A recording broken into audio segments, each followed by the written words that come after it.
Allahumma salli ala Sayyidina Muhammad wa ala ali Sayyidina Muhammad boleh. Jangan ribut masalah bahasa. Sayyiduna boleh, tidak bagi Sayyiduna boleh. Ada orang Allahumma salli ala Muhammad, di samping Allahumma salli ala Sayyidina bid'ah pak.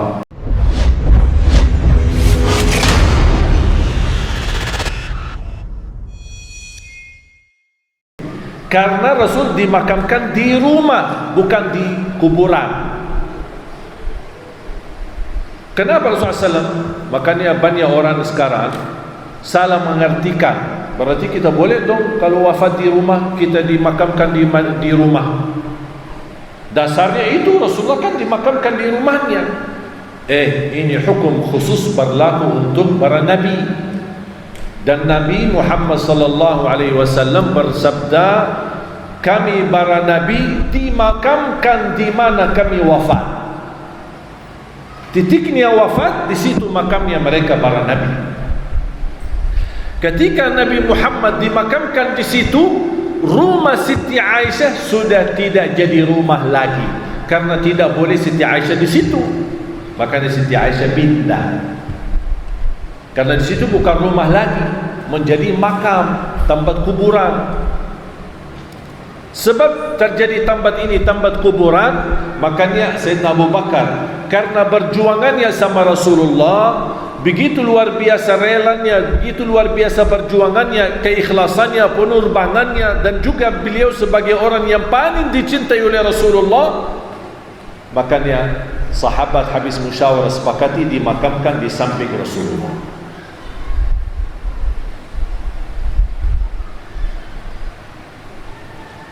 Siti Aisyah pun dia bercita-cita dan dia menuliskan wasiatnya, kalau aku meninggal tolong dimakamkan di samping suamiku dan ayahku. Wajar tak? Wajar tak permintaan Siti Aisyah? Wajar. Tapi ketika ada permintaan Sayyidina Umar Ibn Al-Khattab radhiyallahu anhu, Siti Aisyah berkata, saya ikhlaskan untuk Umar. Maka Sayyidina Umar dimakamkan di situ.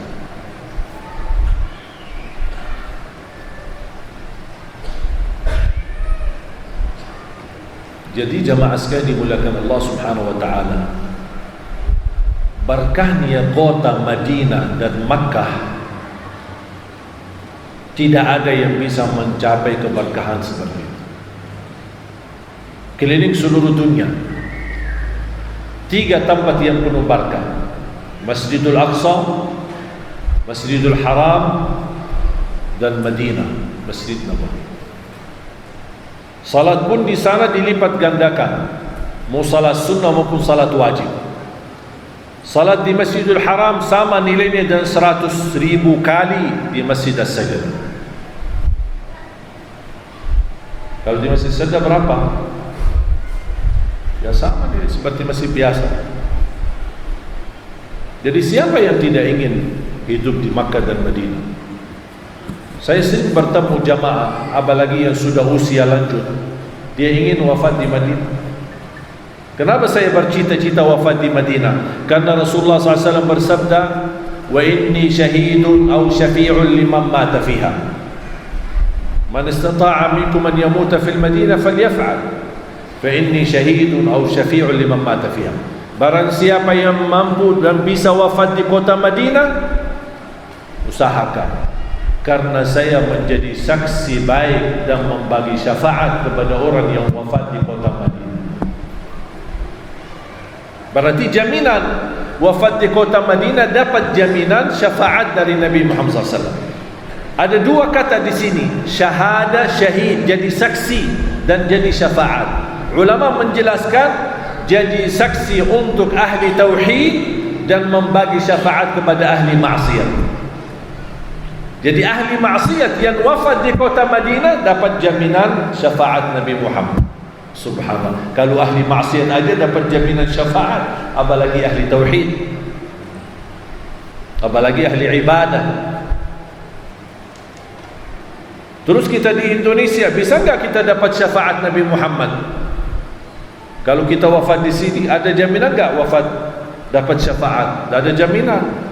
Tapi amalan yang bisa menjaminkan syafaat Nabi Muhammad sallallahu alaihi wasallam adalah berbanyak salawat.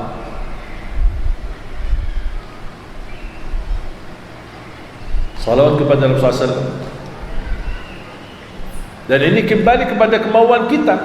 Kira-kira kemauan untuk mendapatkan syafaat sejauh berapa? Sebesar apa? Disitulah akan terlihat banyak salawat atau tidak. Jadi masalah salawat bukan masalah jumlahnya. Ada orang ratusan ribu, dan semakin dia cinta dan betul-betul mengharapkan syafaat Nabi Muhammad, pasti akan semakin banyak salawatnya kepada Rasulullah SAW. Jangankan dapat jaminan syafaat, satu kali saja salawat kepada Rasul dapat 10 kali rahmat. Allahumma salli ala Muhammad wa ala ali Muhammad, boleh. Allahumma salli ala Sayyidina Muhammad wa ala ali Sayyidina Muhammad, boleh. Jangan ribut masalah bahasa. Sayyiduna boleh, tidak bagi Sayyiduna boleh. Mau yang panjang boleh, mau yang pendek boleh. Ada orang Allahumma salli ala Muhammad, di samping Allahumma salli ala Sayyidina, bid'ah apa?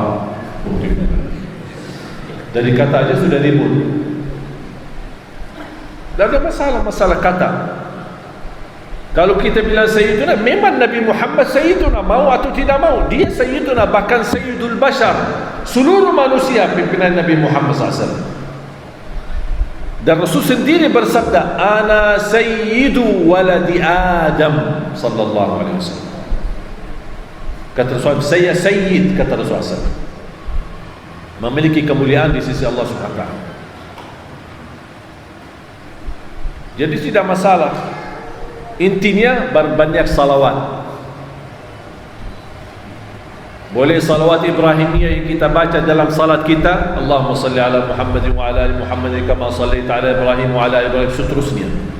Atau cari yang pendek, Allahumma salli ala Muhammad ya Rabbi salli alaihi wa sallim.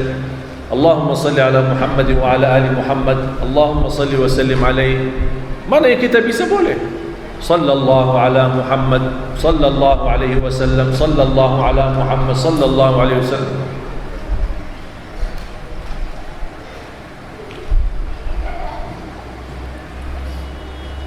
Dan saya kasih salah satu keajaiban di dalam salawat. Saya tidak tahu, mungkin Bapak Ibu sudah pernah dengar atau tidak. Kalau saya melihat dan mengambil kesimpulan, tidak ada yang diizinkan oleh Allah untuk bersalawat kepada Nabi Muhammad.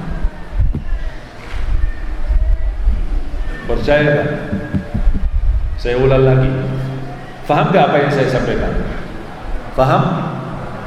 Tidak ada yang diizinkan siapapun manusia, tidak ada yang diizinkan untuk bersalawat kepada Nabi Muhammad. Masuk tak? Faham tak? Maksudnya apa kok tidak boleh salawat ya? Tidak bisa. Siapa yang bisa salawat kepada Rasulullah? Tolong tunjukkan, angkat tangan. Siapa di antara kita yang bisa salawat kepada Rasulullah? Kok bingung sih? Ayo, siapa? Bu, satu. Kok cuma satu? Siapa? Saya ulang lagi. Yang bisa salawat kepada Rasulullah, angkat tangan. 2, 3, 4. Oh, yang lain?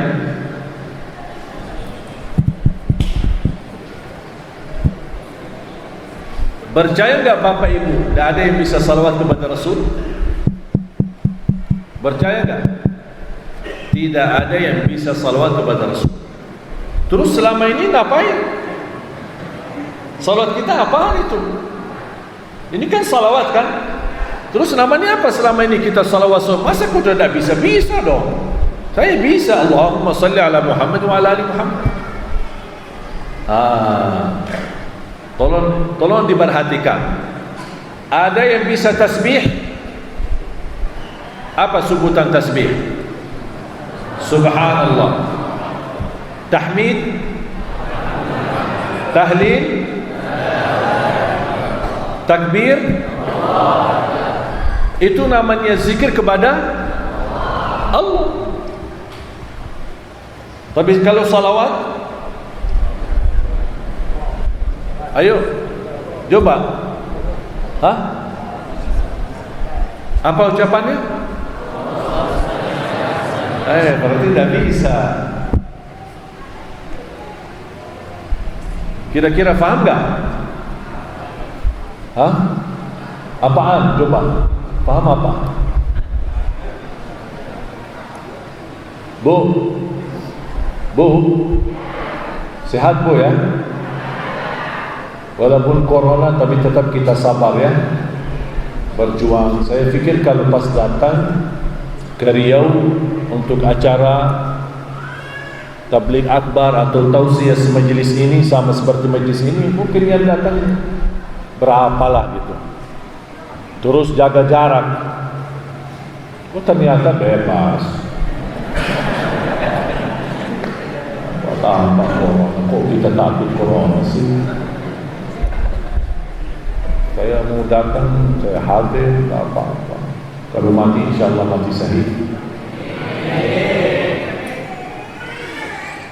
Mati syahid tapi tetap harus jaga jarak.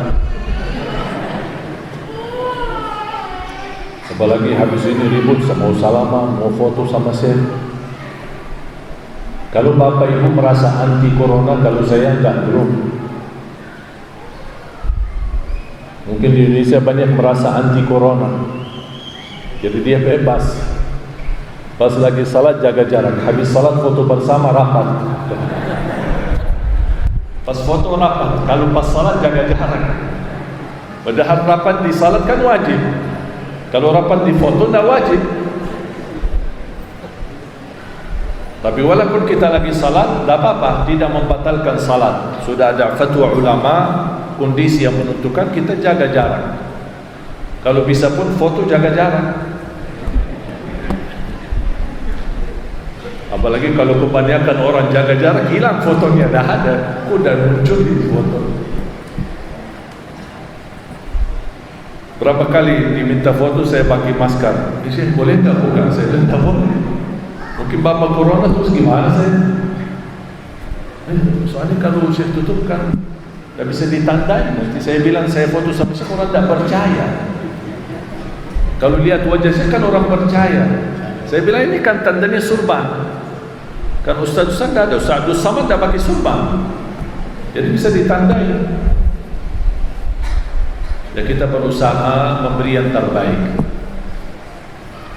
Kembali lagi, yang saya maksud kita tidak bisa bersalawat dan kita tidak diizinkan untuk bersalawat secara langsung bersalawat untuk Rasul. Contoh, kalau kita berkata tasbih subhanallah, tahmid alhamdulillah, tahlil la ilaha illallah. Jadi kita tidak perlu minta tolong sama Allah. Allahumma subhanallah, Allahumma la ilaha illallah, Allahumma alhamdulillah, Allahumma Allahu akbar. Tidak perlu. Kita tidak perlu minta tolong kepada Allah untuk berzikir kepada Allah. Bisa kita zikir langsung. Subhanallah walhamdulillah wa la ilaha illallah wallahu akbar. Pas salawat stop. Kamu tidak bisa, harus minta tolong sama Allah. Kamu tidak bisa, tidak diizinkan. Kamu tidak bisa salawat, berarti harus minta tolong. Makanya kita bilang apa? Allahumma. Berarti yang salawat siapa sebenarnya? Yang salawat siapa? Allah, bukan kita. Kita hanya memohon kepada Allah untuk bersalawat. Faham tak? Karena posisi Nabi Muhammad sangat mulia, dan mohon maaf, tidak ada manusia yang mampu memberikan haknya Nabi Muhammad. Kalau ada orang memuji Nabi Muhammad, orang jangan berlebih-lebihan. Kau jangan berlebih-lebihan. Apa arti berlebih-lebihan? Tahu enggak arti berlebih-lebihan? Kalau sesuatu yang melampaui batas, itu namanya berlebih-lebihan. Kira-kira Bapak Ibu tahu enggak batas Nabi Muhammad? Tak tahu. Masalahnya batas kita tak tahu. Makanya tak bisa kita berlebih-lebihan. Karena tak mungkin bisa mencapai batas Nabi Muhammad sallallahu alaihi wasallam. Nabi Muhammad sangat mulia. Segala pujian hanya ikhtiar. Nasid-nasid yang kita lakukan, yang kita nyanyikan, yang kita bacakan qasidah-qasidah untuk memuji Nabi Muhammad hanya sebagai ikhtiar, rasa cinta kepada Rasulullah. Bukan berarti pujian ini adalah mencapai batas Nabi Muhammad. Nabi Muhammad SAW memiliki kemuliaan yang sangat dahsyat.